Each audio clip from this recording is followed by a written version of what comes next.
7秒息が止まってる。睡眠時無呼吸症候群の人が実際に呼吸が止まる音声聞いたことありますか？今回は特別に無呼吸の患者様の音声を流していきたいと思います。では聞いていきます。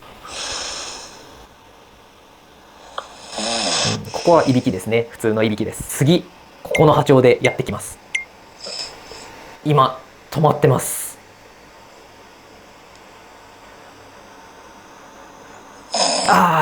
やっと吸いました。これ7秒ほど止まってんのがお分かりでしょうか？このように寝ている間に呼吸が止まるっていうのを1時間に何回も繰り返してますと、本来必要とされる酸素量を下回ってしまいます。酸素量が下回ってしまいますと、体の回復が酸素が使えず追いつかない。あとは苦しいので血圧が上がったり、脳梗塞、心筋梗塞のリスクが上がってしまいます。なのでこの方は今病気の一歩手前っていう状態になります。